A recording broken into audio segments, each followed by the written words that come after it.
본 말씀을 통해서 우리를 부르시는 말씀과 응답, 말씀과 응답이라는 제목으로 하나님의 말씀 증거하겠습니다. 이 사람과의 관계에서 참기 어려운 것이 무엇인가 하면 화를 내고 소리를 치는 것보다 아무런 반응이 없는 이 무반응이 가장 견디기 어려운 거라고 합니다. 옆에서 무슨 말을 해도 아무런 대꾸도 없고 반응도 없다 그러면 관계없는 자라고 말하는 것 같습니다. 예수님께서 이 세대를 향해서 말씀하시기를 내가 너희를 향하여 피리를 불어도 춤추지 않고 애곡을 하여도 가슴을 채지 않는다. 아무런 응답이 없는 이 무관심한 세대에 대한 지적입니다. 오늘 본문에서는 지혜가 우리를 부른다고 했는데 그 부름에 대해서 우리는 응답함이 있어야 한다는 겁니다. 그러면 우리를 부르는 그 지혜의 말씀에 대해서 어떠한 응답으로 나아갈 것인가? 본 말씀을 통해 살펴보면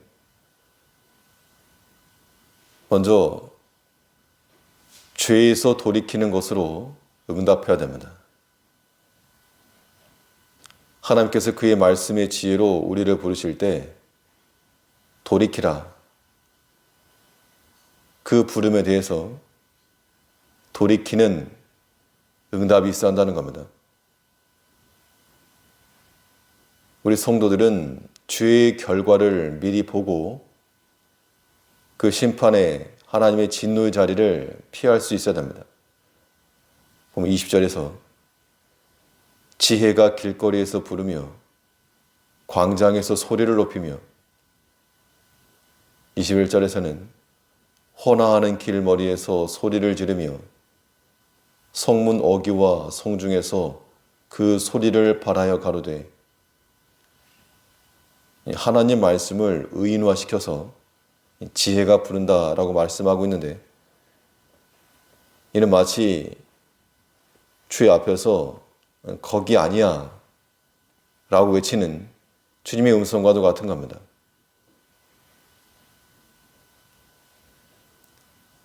걸려 넘어질 장애물이 발 앞에 있을 때 부모님들이 어린 아이들에게 거기 안 돼 라고 소리지는 그 심정과 같이 이 주의 말씀이 그 지혜를 따라서 우리의 죄악된 행실 앞에서 소리치고 있는 겁니다. 우리를 부른다는 겁니다. 거기 아니다. 근데 22절을 보시면 너희 어리석은 자들은 어리석음을 좋아하며 거만한 자들은 거만을 기뻐하며 미련한 자들은 지식을 미워하니 어느 때까지 하겠느냐. 여기서 말하는 어리석음은 하나님을 경외하지 않고 그의 교훈의 말씀을 버리며 불순종하고 죄를 쉽게 범하는 자들을 가리킵니다. 그런 어리석은 자들과 함께 하나님의 말씀을 겸손히 받지 못하는 그 거만한 자들을 향해서 지혜가 소리를 높인다는 겁니다. 그러다 곧 넘어진다. 거기 아니다. 소리를 지를 때 주변 사람은 다 듣는데 나만 듣지 못하면 곧 장애물에 걸려 넘어지는 겁니다. 사람이 부족함이 많아서 때로는 알지 못한 채로 또 어떤 경우는 알면서도 고의적으로 하나님을 대적하는 경우가 있습니다. 이러한 때 하나님께서 그 지혜의 말씀으로 우리를 향하여서 소리를 높이실 때 그때는 자신의 생각을 버리고 회개하고 돌이켜야 됩니다. 23절에서 나의 책망을 듣고 돌이키라. 그런데 이 어리석은 자들과 거만한 자들은 하나님의 그 부르심에도 거절을 하고 못 들은 척하고 자기 생각대로 나간다는 겁니다. 이런 사람은 마치 그 뒤를 생각하지 않는 것 같은 어리석은 겁니다. 사람이 그 말과 행실, 그 뒤를 생각하지 않을 때, 그럴 때 대책이 없는 사람이라 말하고 또 한편으로는 책임감이 없다고도 말하는 겁니다. 바울은 에베소 장로들에게 너희와 양떼를 위하여 삼가라.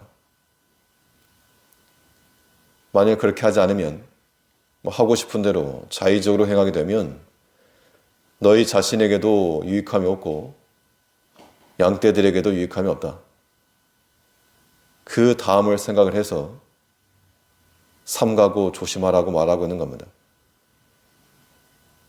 이 지혜의 말씀이 항상 우리를 불러서 죄의 자리에서 돌이키도록, 어리석음과 거만한 자리에서 이 책망의 말씀을 듣고 돌이키도록 오늘도 우리를 향해서 부르시는데, 그 주의 부르심을 우리가 귀를 막지 말고 못 들은 척하지 말고 겸손한 마음으로 듣고 돌이킬 수 있어야 됩니다.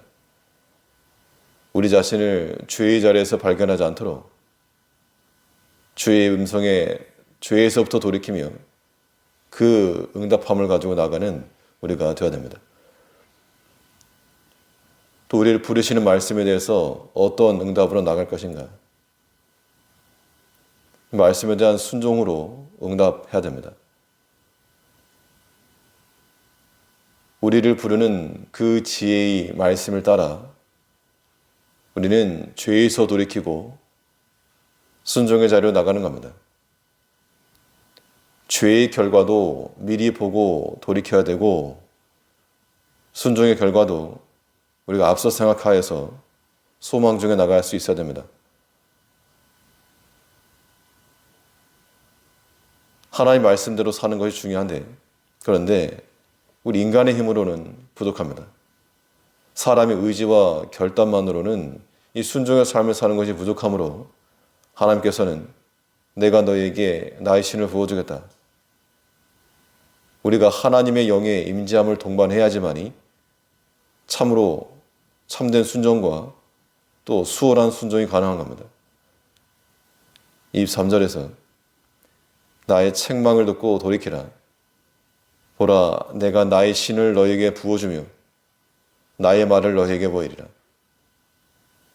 그래서 순종하는 백성이라는 것은 하나님의 영이 함께하는 자들을 가리키는 겁니다. 그게 겸손한 거고, 하나님의 내 안에 임재하시는가, 우리 행실을 주관하고 계시는가, 아니면 여전히 내가 강하고 내가 중심이 되고 어떤 일에 대해서도 하나님의 말씀보다 내 생각이 앞서고, 이러면 지혜께서 우리 앞에서 부르신다는 겁니다. 거기는 아니니까 비키고 또 말씀을 향하여서 거기니까 거길 가라. 오늘 하루 삶 가운데서도 우리가 여러 가지 일들을 당할지라도 우리를 부르시는 그 주의 음성을 들어서 죄의 자리에서는 돌이키고 주께서 거기다 라고 말씀하시는 그 자리로는 우리 몸과 마음을 힘써 집어넣어서 순종함으로 응답하며 살아가는 우리 주님과의 교제가 있는 한 날 되어야 될 줄 압니다. 기도하겠습니다.